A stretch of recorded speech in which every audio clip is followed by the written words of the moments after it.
But first, the ACT government is about to introduce the most liberal euthanasia laws in Australia.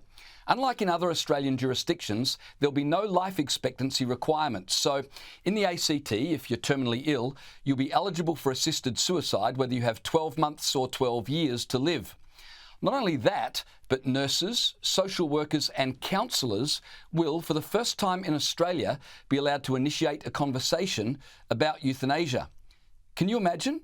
You're terminally ill, feeling like a burden on your family, understandably afraid, maybe depressed, and your social worker says, "Have you considered dying? Not down the track, I mean now.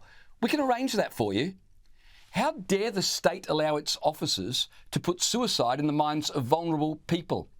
I always wondered what might follow the nanny state. I never imagined it would be the execution state. Oh, stop being so dramatic, James, I hear you say. Hey, I'm not the one greenlighting social workers to offer death as a solution to people's problems.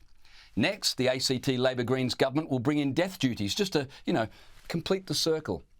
That's a joke, I hope. But it gets worse. As radical as the ACT legislation is, the Territory's 3 taxpayer-funded human rights commissioners want it to go even further. A submission from the ACT Human Rights Commission revealed in the Australian Today argues that restricting euthanasia to people over the age of 18 amounts to, wait for it, discrimination.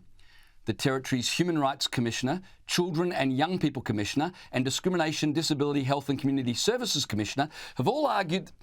Hang on, I just got to stop for a second. Why does the ACT, with a population not much larger than the Sunshine Coast, have a Human Rights Commissioner, a Children's Commissioner and a Discrimination Commissioner? The ACT government is a glorified local council with 3 Human Rights Commissioners, all on the taxpayer teat, whose big idea is, let's make it easier for minors to die. Anyway, all of these taxpayer-funded commissioners have argued that children have the right to, quote, voluntarily end their life with dignity in the same circumstances as adults. Any restriction would infringe upon a young person's right to health care, they say. They want to call assisted suicide health care and in the same breath expect us to trust them with our children. They want me to believe vulnerable people will never be manipulated into ending their lives. They can't even make the argument without manipulating the language. As for the claim that banning minors from euthanasia amounts to discrimination, well, that's the kind of argument my teenagers would make. Incidentally, boys, if you're watching, and you better be, I expect your rooms to be clean when I get home. We don't allow minors to order a beer. Is that a breach of their human rights? We don't allow minors to drive a car. Is that a violation of their humanity?